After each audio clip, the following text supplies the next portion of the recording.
सन्नाटा सिर्फ आवाज का अभाव नहीं होता। कभी कभी सन्नाटे में इतने सवाल छिपे होते हैं कि वो शोर से भी ज्यादा डरावने लगते हैं। 12 साल बाद निवारणपुर की मिट्टी ने एक बार फिर अपने खोए हुए बेटे की आहट सुनी। गांव की गलियां वैसी की वैसी थीं, टूटी फूटी, कीचड़ से सनी, पर एक अजीब सी ठंडक लिए हुए। सावन का महीना था, लेकिन न बारिश थी न हरियाली, बस हवा थी। और हवा में कुछ ऐसा जो नितांत सामान्य नहीं था।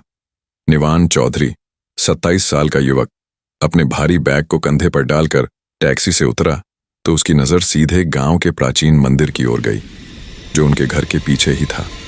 मंदिर जो अब सिर्फ एक खंडहर बन चुका था। गांव के लोग कहते थे कि वहां कोई नहीं जाता, और जो गया वो लौटकर नहीं आया।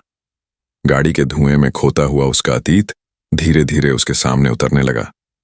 वह इसी गांव में पैदा हुआ था, पर जब वह 15 साल का था, उसकी मां की रहस्यमयी मौत के बाद उसके पिता ने उसे शहर भेज दिया। तब से आज तक वह कभी वापस नहीं आया। अब जब उसके पिता का खत आया, जिसमें सिर्फ एक पंक्ति लिखी थी, वापस आ जाओ, सब बदल गया है, तो वह कुछ समझ नहीं पाया, पर लौट आया। दरवाजा खुला। लकड़ी का दरवाजा जो हल्के से धक्का देते ही चरमराता हुआ खुल गया। सामने खड़ी थी उसकी छोटी बहन अन्वी, जो अब 22 साल की हो चुकी थी। बाल कंधों तक, चेहरा गंभीर और आंखों में एक अजीब सी थकावट। उसने बिना मुस्कुराए कहा, भैया आप आ ही गए। निवान ने उसे गले लगाना चाहा, पर वह थोड़ा पीछे हट गई। अंदर चलिए, उसने जल्दी से कहा। घर वहीं पुराना था, लेकिन अब उसमें कुछ बदल गया था। दीवारों पर सीलन थी, खिड़कियां हमेशा के लिए बंद कर दी गई थीं, और घर में अगरबत्ती की तीखी गंध फैली हुई थी। निवान की नजर हर कोने पर जा रही थी, जैसे घर उससे कुछ छुपा रहा हो। पिताजी कहाँ हैं? उसने पूछा। ऊपर वाले कमरे में, अन्वी ने कहा, लेकिन वो अब पहले जैसे नहीं रहे। निवान धीरे धीरे सीढ़ियों पर चढ़ा। लकड़ी की सीढ़ियां हर कदम पर चरमरा रही थीं। जैसे ही उसने कमरे का दरवाजा खोला, सामने बिस्तर पर एक कमजोर, झुकी हुई आकृति लेटी थी। उसके पिता अर्जुन चौधरी। आंखें आधी खुली थीं, शरीर कांप रहा था। पिताजी, निवान ने धीरे से पुकारा। अर्जुन ने आंखें पूरी तरह खोलीं और कुछ पल बाद धीमे स्वर में बोला, आ गया तू? देर कर दी। क्या हुआ है? आपने खत में क्या लिखा था? सब ठीक तो है? अर्जुन ने कांपते हाथ से उसकी ओर इशारा किया, फिर धीमे से कहा, वो फिर से जाग गया है। निवान सिहर गया। कौन? मंदिर। वो मंदिर जो हमने पीछे बंद करवा दिया था, उसमें अब फिर से कुछ है। उसके शरीर में जैसे करंट सा दौड़ गया। क्या मतलब? आपने तो कहा था वो मंदिर टूट चुका है। टूट तो गया, लेकिन उसमें जो था वो नहीं टूटा। नीचे से अन्वी की आवाज आई, भैया खाना तैयार है। निवान नीचे आया, लेकिन मन अब भी पिता की बातों में उलझा था। खाने की थाली में सिर्फ खिचड़ी और आलू का भुजिया था। खाना सादा था, पर अन्वी की आंखें हर वक्त दरवाजे की ओर लगी थीं। क्या तुम मंदिर के बारे में जानती हो? उसने पूछा। अन्वी ने बिना उसकी तरफ देखे कहा, नहीं, और न जानना चाहती हूं। पर मां, उसकी मौत उस मंदिर से जुड़ी थी ना?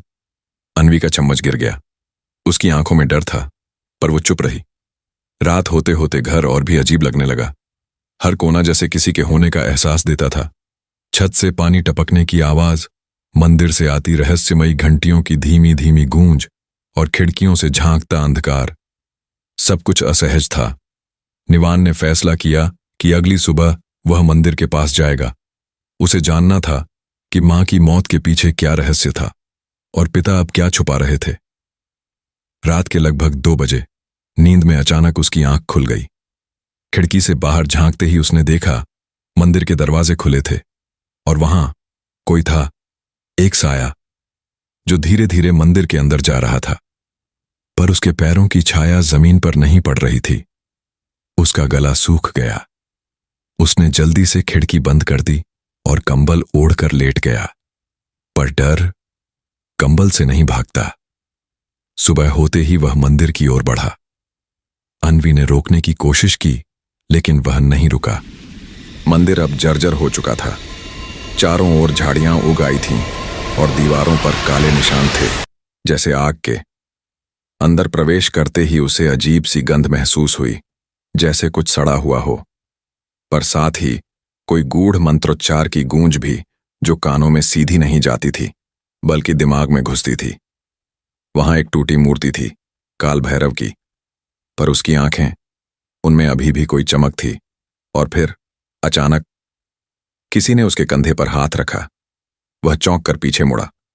सामने एक बूढ़ी औरत खड़ी थी, झुकी हुई, झुर्रियों से भरा चेहरा, सफेद आंखें और होठों पर अजीब मुस्कान। तू वापस आ गया, उसने कहा। आप कौन हैं? निवान ने पूछा। मैं वही हूं जो सब जानती हूं, लेकिन बोलती नहीं, क्योंकि मंदिर की चीजें नींद में ही ठीक रहती हैं। क्या मतलब? निवान ने घबराकर पूछा। बूढ़ी औरत ने धीरे धीरे कहा, जिस रात तेरी मां मरी थी, उस रात मंदिर में यज्ञ नहीं, बलि दी गई थी, और वो अब भी भूखा है। निवान के पैरों तले जमीन खिसक गई। कौन है वो? बूढ़ी औरत मुस्कुराई और धीमे से बोली, तू खुद। वो अचानक मंदिर के कोने में गायब हो गई, जैसे धुआं। निवान भागता हुआ वापस घर आया। उसका दिल जोर जोर से धड़क रहा था। वो जान चुका था, यहां कुछ बेहद खतरनाक है, और शायद उसका आना इस बार किसी योजना का हिस्सा है। रात फिर उतर आई थी, लेकिन अब यह रात सिर्फ रात नहीं थी, ये तमस की शुरुआत थी। शरीर थका हुआ था, लेकिन दिमाग में हलचल ऐसी चल रही थी जैसे तूफान आया हो। मंदिर में जो हुआ था वो सिर्फ डरावना नहीं था, वो एक इशारा था। कोई उसे कुछ बताना चाह रहा था, या शायद चेतावनी दे रहा था। और उस बूढ़ी औरत की बात, तू खुद, ये वाक्य दिमाग में हथौड़े की तरह बज रहा था। निवान ने अपने पिता से उस महिला के बारे में पूछा। अर्जुन चौधरी पहले तो चुप रहे, फिर धीरे से बोले, वो सुलक्षणा है, गांव की सबसे पुरानी औरत। कोई नहीं जानता वो कब से जिंदा है।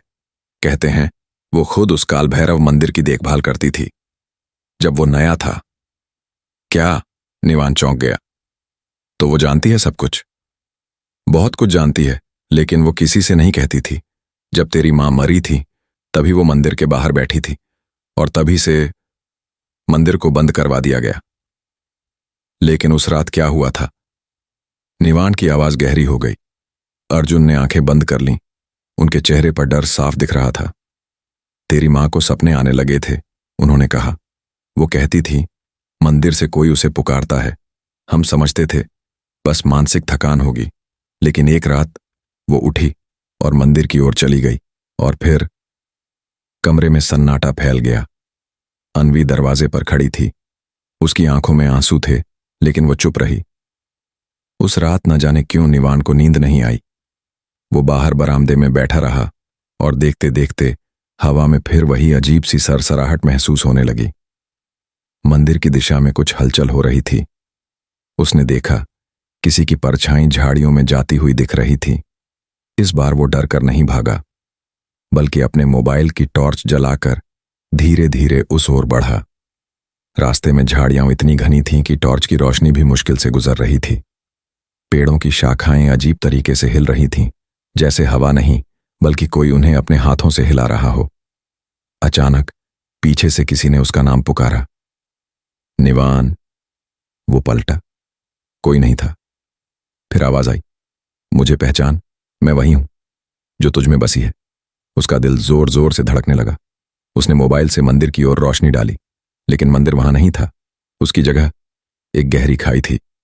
ये क्या है? उसने खुद से पूछा, और तभी खाई से एक साया निकला। लंबा, काला, चेहरा धुंधला, और आंखें जैसे लाल आग के गोले। अब वक्त आ गया है, वो फुसफुसाया। निवान पीछे भागा। भागते हुए उसकी टॉर्च नीचे गिर गई और बंद हो गई। अंधेरा घना था, सांसें तेज थीं, और हर पेड़ के पीछे कुछ छुपा हुआ सा महसूस हो रहा था। वो जैसे तैसे घर पहुंचा, दरवाजा बंद किया और सांसें संभालीं। सुबह होते ही उसने फैसला किया, वो सुलक्षणा से दोबारा मिलेगा। गांव के बाहर एक टूटी झोपड़ी थी, जहां लोग कहते थे कि सुलक्षणा अब वहीं रहती है। लोग उस घर के पास से भी नहीं गुजरते थे। निवान उस झोपड़ी तक पहुंचा। दरवाजा खुला था, लेकिन अंदर कोई नहीं था। वह अंदर गया। कपड़े उलझे हुए थे। एक दीवार पर लाल रंग से कुछ लिखा था, खून जो बहा वो तेरे खून से जुड़ा है। उसकी सांसें थम गईं। मत जा वहां। एक धीमी आवाज पीछे से आई। सुलक्षणा थी, वही आंखें, वही सफेद बाल, लेकिन अब उसका चेहरा और भी स्याह लग रहा था। तू वहां गया था, खाई तक, उसने कहा। हां, लेकिन वो खाई मंदिर की जगह क्यों थी? सुलक्षणा धीरे धीरे बोली, क्योंकि वो मंदिर कभी जमीन पर था ही नहीं। वो हमेशा नीचे था, अंधेरे में, तमस में। क्या मतलब? वो मंदिर नहीं, द्वार था, एक और दुनिया का, जहां से जो आता है वो वापस नहीं जाता। पर अब दरवाजा खुल गया है। कौन खोलेगा दरवाजा? निवान ने पूछा। सुलक्षणा ने धीरे से उसकी ओर देखा और उसकी आंखों से आंसू बहने लगे। मैं तेरा जन्म बलिदान के लिए हुआ था। तेरी मां ने तुझे बचाया, खुद को दे दिया, लेकिन अब समय पूरा हो गया है। निवान ने सिर पकड़ लिया। नहीं, यह सच नहीं हो सकता। सच कड़वा होता है बेटा, और अब जब दरवाजा खुला है, तुझे तय करना है, अंदर जाएगा या पीछे हटेगा। उसने झोपड़ी से बाहर भागने की कोशिश की, लेकिन रास्ते में धूल का तूफान उठने लगा। पेड़ हिलने लगे और हवा में अजीब सी गंध भर गई, जैसे किसी पुराने मरे शरीर की। वो दौड़ते दौड़ते गांव के कुएं तक पहुंचा। कुआं भी वर्षों पुराना था, अब सूखा और बंद पड़ा हुआ। पर उस दिन उसमें पानी था, और पानी में उसका अक्स नहीं दिख रहा था।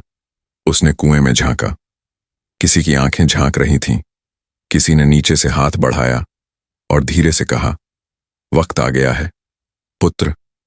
वो पीछे हट गया। डर उसकी रग रग में समा चुका था। वह घर लौटा। इस बार उसने अन्वी से सीधे पूछा, तुम मुझे कुछ छुपा रही हो? मां की मौत के बाद क्या हुआ था, सब सच बताओ। अन्वी फूट फूट कर रो पड़ी। मां ने मंदिर में तुम्हारे नाम की बलि तय की थी। पुरानी किताबों में लिखा था कि जिस घर में काल भैरव का चिन्ह हो, उस परिवार का एक बेटा बलिदान होगा, नहीं तो गांव का हर बच्चा मरेगा। क्या बकवास है ये सब? सच है भैया, अन्वी चीखी। और अब गांव के बच्चे फिर से बीमार होने लगे हैं। निवान की आंखें फटी रह गईं। उसका लौटना, मंदिर का खुलना, खाई का दिखना, और फिर सुलक्षणा की बातें, सब कुछ जुड़ा हुआ था। रात फिर से उतर रही थी, और इस बार हवा में सिर्फ सन्नाटा नहीं था। कहीं दूर, मंदिर के पास, किसी ने एक शंख बजाया था। घर की दीवारें जैसे उसकी बातों को सुन रही थीं। जब अन्वी की आंखों से आंसू बह रहे थे और उसकी बातों में हर शब्द जैसे किसी पुराने श्राप की गूंज लेकर आ रहा था, तो निवान को पहली बार समझ आया कि यह गांव, यह परिवार और उसका जन्म, यह सब सिर्फ संयोग नहीं, एक नियोजित योजना थी। वो अपने कमरे में जाकर एक कोने में बैठ गया। बचपन की यादें, मां की मुस्कान, खेतों में भागना, मंदिर की घंटियों की आवाज, अब सब कुछ जैसे झूठ लग रहा था। उसकी मां, जिसे वो सबसे ज्यादा प्यार करता था, वो उसकी बलि देना चाहती थी, या फिर उसे बचाने के लिए खुद की जान दी। सवाल बहुत थे, जवाब सिर्फ खामोशी में छिपे थे। रात की खामोशी फिर गहराने लगी थी। बाहर मंदिर के आसपास के पेड़ों में अजीब सी चहचहाहट सुनाई देने लगी थी, लेकिन वो चिड़ियों की नहीं थी। वो कुछ और था, जैसे किसी ने हवा में अपनी उपस्थिति दर्ज कराई हो। हर ओर एक डरावनी सरसराहट फैल गई थी। अन्वी ने कमरे का दरवाजा बंद कर लिया और दोनों भाई बहन मौन हो गए। अचानक बिजली चली गई। घर अंधेरे में डूब गया। निवान ने मोबाइल उठाया और फ्लैशलाइट ऑन की। उसका दिल धक धक कर रहा था।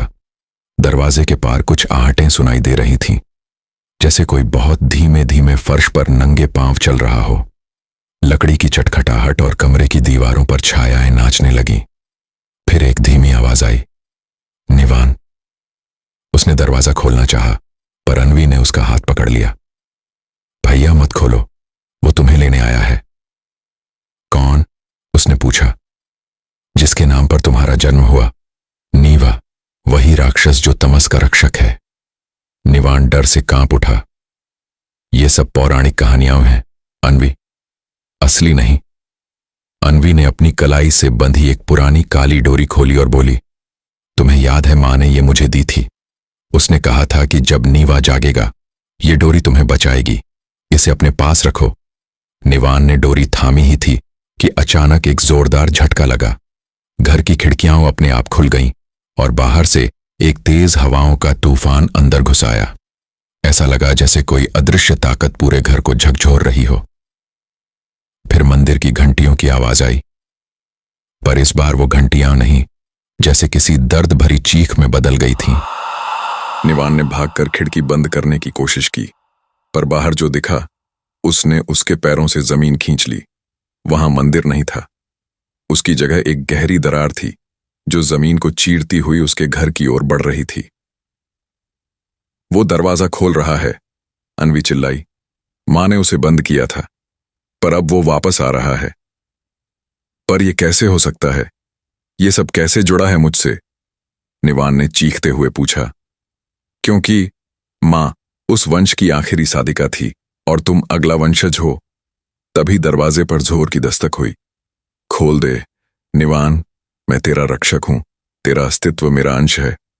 दरवाजे के उस पार से गूंजती आवाज किसी इंसान की नहीं, किसी अधूरी आत्मा की थी।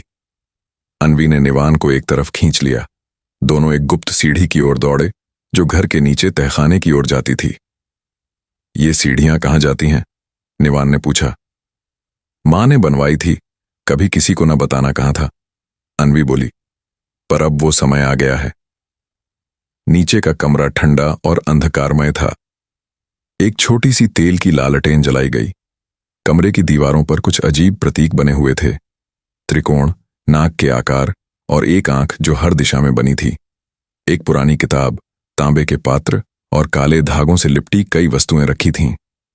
ये सब क्या है? निवान ने पूछा। मां का साधना स्थल, अन्वी बोली। यहां वो नीवा को कैद करने के लिए हर पूर्णिमा को साधना करती थी और आखिरी बार उसी ने खुद को बलि दी ताकि तू बच सके। निवान अब तक खुद को संभाल नहीं पा रहा था। उसके अंदर जैसे तूफान मचा हुआ था। आंखों के सामने अतीत के टुकड़े तैरने लगे। मां की वो आंखें जो हमेशा शांत रहती थीं, अब किसी रहस्य से भरी लग रही थीं। हमें क्या करना होगा अब? उसने पूछा। तुझे उस दरवाजे के पास जाना होगा और अपना सामना करना होगा, अन्वी ने कहा। अगर तू पीछे हटा तो नीवा सिर्फ तुझे नहीं, पूरे गांव को निगल जाएगा। तभी तहखाने में जमीन हिलने लगी। दीवारें कंपन करने लगीं।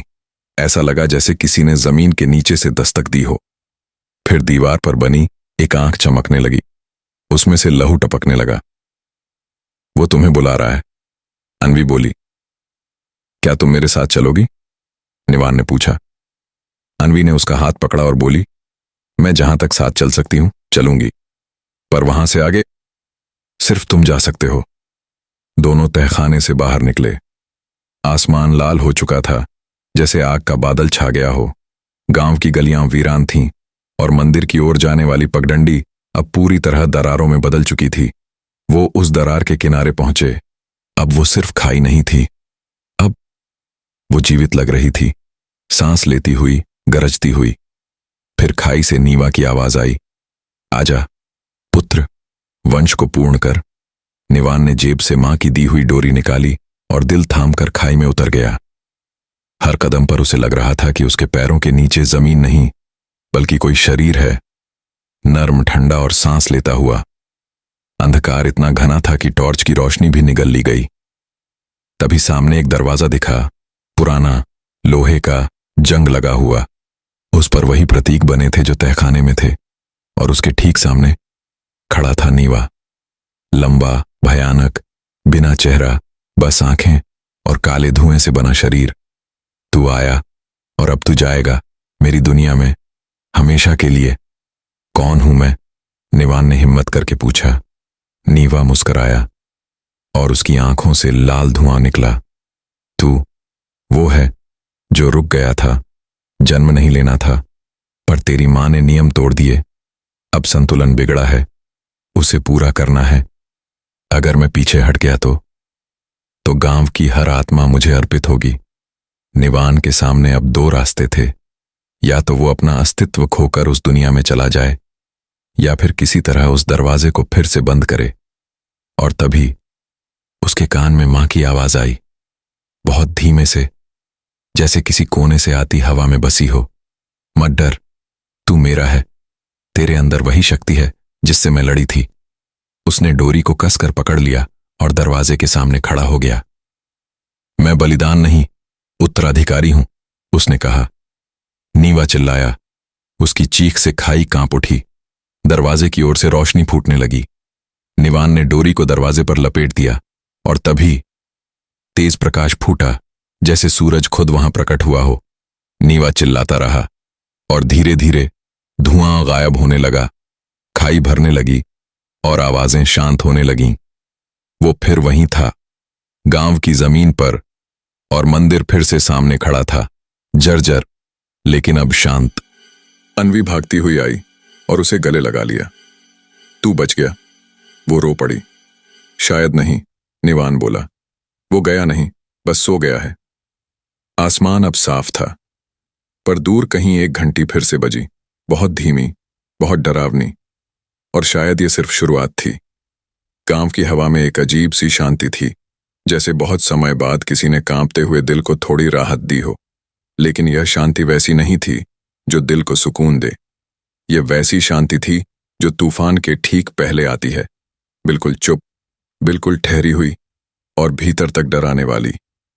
निवान की आंखें खुलीं तो सूरज की रोशनी खिड़की से सीधी उसके चेहरे पर पड़ रही थी। उसका सिर भारी था और शरीर थका हुआ। उसे कुछ देर तक समझ ही नहीं आया कि वो कहाँ है। फिर उसकी नजर अपने हाथ पर पड़ी।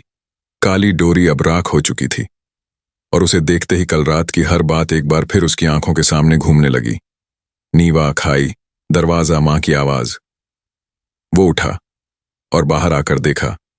घर के सामने की जमीन पर हल्की दरारें अब भी थीं, लेकिन अब वो वैसी गहरी और डरावनी नहीं रहीं। मंदिर की घंटियां अब शांत थीं और पेड़ बिना हिले खड़े थे।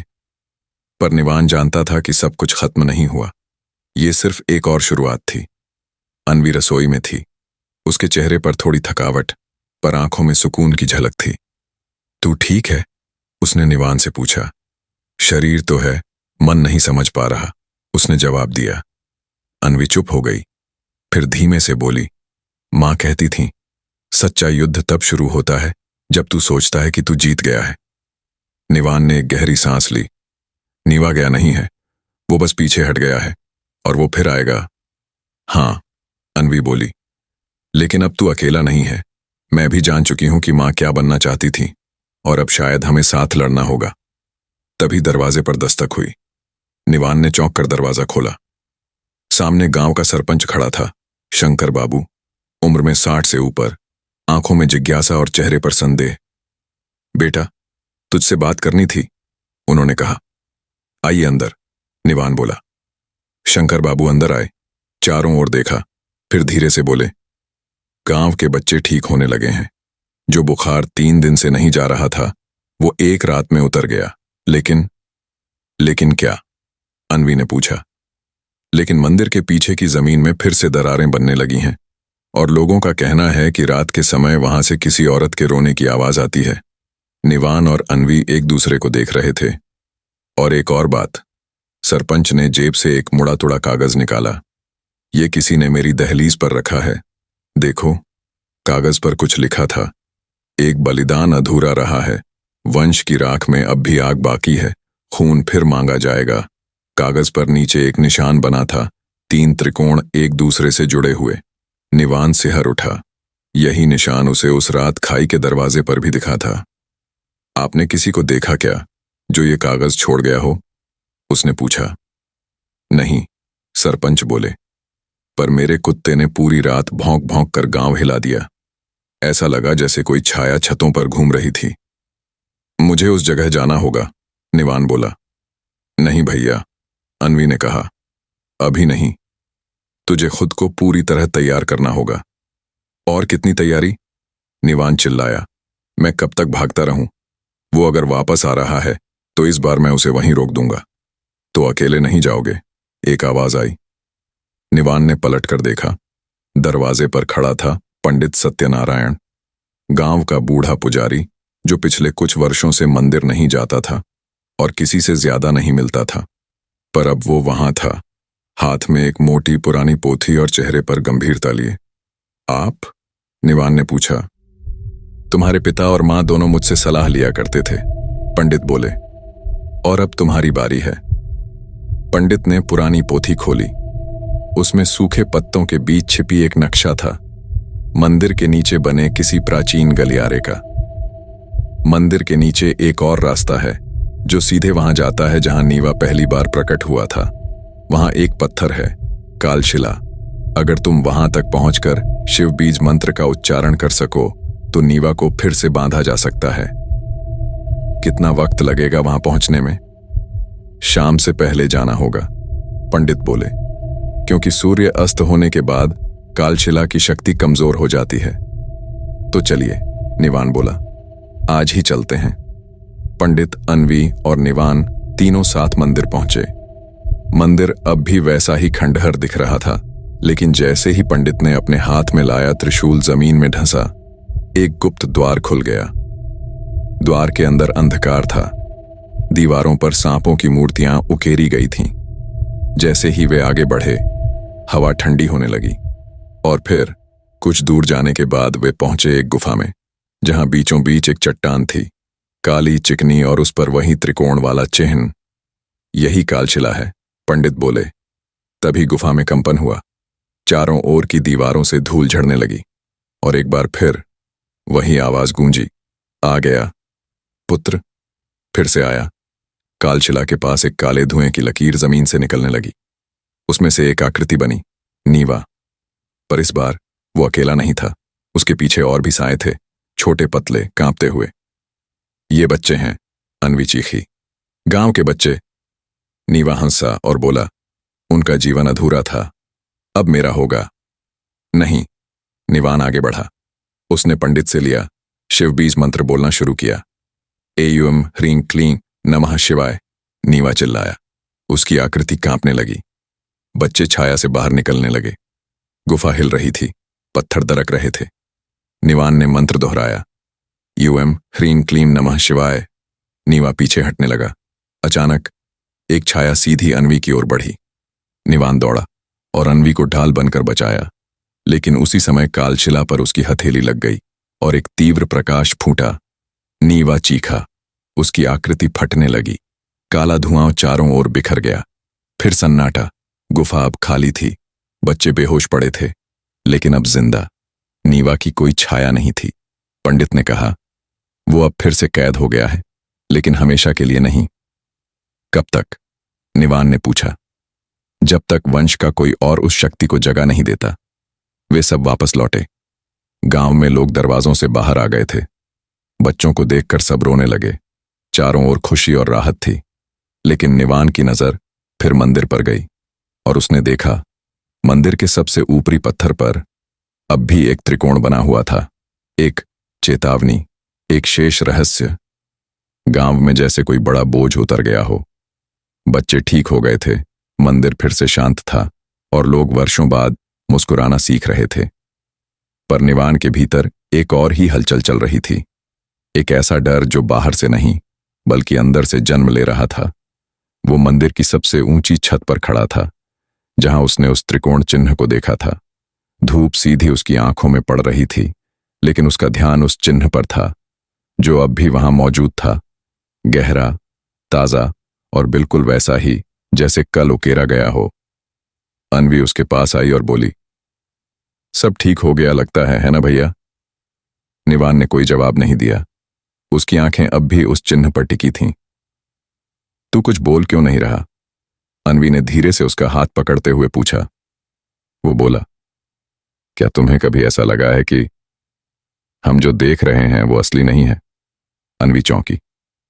क्या मतलब? मतलब ये कि शायद हम जो सोचते हैं कि सच है वो सिर्फ हमारे दिमाग की एक परछाई है। भैया, अन्वी की आवाज में घबराहट थी। मैं 2 रात से सोया नहीं हूं, निवान बुदबुदाया। जब आंखें बंद करता हूं तो मां दिखती है, पर उसका चेहरा नहीं होता, सिर्फ एक काला गड्ढा।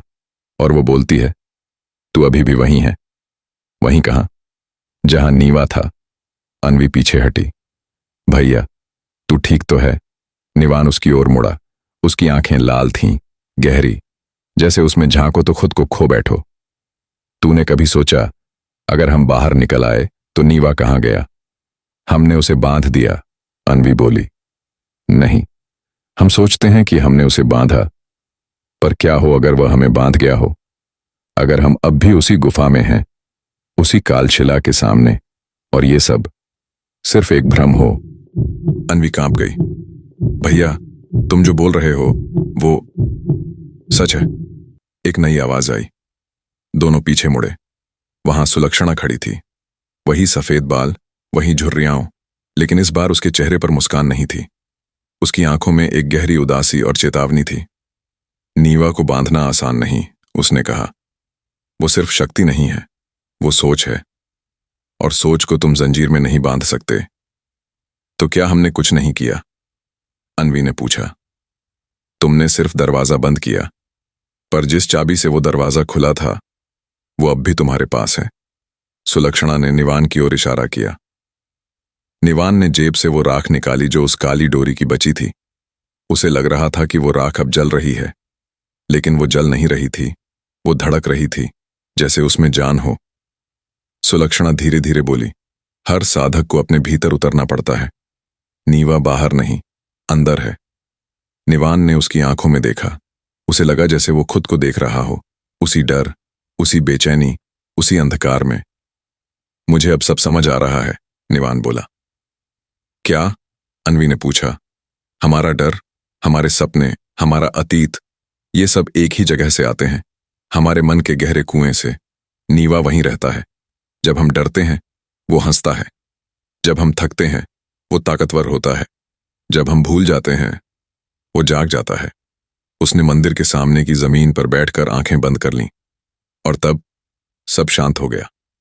सिर्फ एक आवाज आई, मां की। निवान, तुम अब भी वहीं हो। उसने आंखें खोली। सब कुछ वैसा ही था, पर फिर भी कुछ अलग।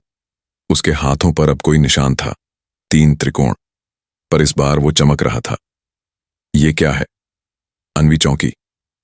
नीवा अब मेरे भीतर है, निवान ने कहा, लेकिन अब मैं जानता हूं उससे कैसे बात करनी है। तू उसका हिस्सा बन गया है? नहीं, अब मैं उसका दर्पण हूं। वो जो सोचेगा मैं देख लूंगा, वो जो चाहेगा मैं जान जाऊंगा। लेकिन ये तभी तक है जब तक मेरा मन स्थिर है। अगर मैं टूटा तो वो फिर जाग जाएगा। और अगर किसी और ने उस दरवाजे की चाबी चुरा ली तो? अन्वी ने पूछा। निवान ने मंद मुस्कान दी। इसीलिए अब हमें गांव छोड़ना होगा। क्या? ये चक्र अब बंद नहीं होगा अन्वी। हर पीढ़ी में कोई न कोई नीवा को बुलाएगा, जाने अनजाने, और हर बार कोई न कोई मरेगा, जैसे मां मरी। मैं अब नहीं चाहता कि कोई और मेरी तरह जिए। तो अब क्या? अब हम अगले दरवाजे को खोजेंगे, जो उस दुनिया में खुलता है जहां नीवा के जैसे और भी हैं। क्या? अन्वी डर से कांप गई। हाँ, नीवा सिर्फ एक नाम था, लेकिन अंधकार में और भी हैं। और अब मैं जानता हूं, हमारा वंश सिर्फ रक्षक नहीं, खोज करता था, जो तमस को समझे और उसे बांध कर रखे। पीछे से सुलक्षणा की आवाज आई, अब तुम्हारा रास्ता शुरू होता है। और तभी मंदिर की घंटियां फिर से बजने लगीं, लेकिन कोई वहां नहीं था। पेड़ों की शाखाएं फिर से हिलने लगीं, लेकिन हवा नहीं थी।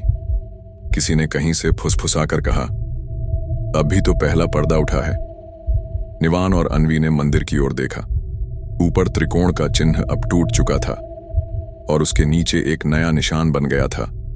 एक आंख जो लगातार खुलती और बंद होती जा रही थी, मानो किसी और दरवाजे की पहरेदारी कर रही हो। तमस का दरवाजा बंद हुआ जरूर है, लेकिन चाबी अब भी किसी के पास है। निवान सोचता है कि वो सब समझ गया, पर क्या अंधकार इतनी आसानी से हार मानता है? वो मंदिर शांत है, लेकिन उस शांति के भीतर कुछ अब भी जाग रहा है। और शायद अगली बार वो नीवा नहीं, कोई और होगा। कौन है वो? क्या निवान खुद अपनी परछाई से हार जाएगा? अगर आपको लगा कि ये कहानी यहीं खत्म हो गई, तो आप गलत हैं, क्योंकि एपिसोड 2 में एक नई दुनिया खुलेगी, एक नया रहस्य सामने आएगा, और अंधकार पहले से ज्यादा गहरा होगा। क्या आप तैयार हैं? तमस के अगले द्वार को पार करने के लिए। तमस का गाँव एपिसोड 2 जल्द आ रहा है। तब तक दरवाजा बंद रखना और अपने सपनों पर नजर रखना।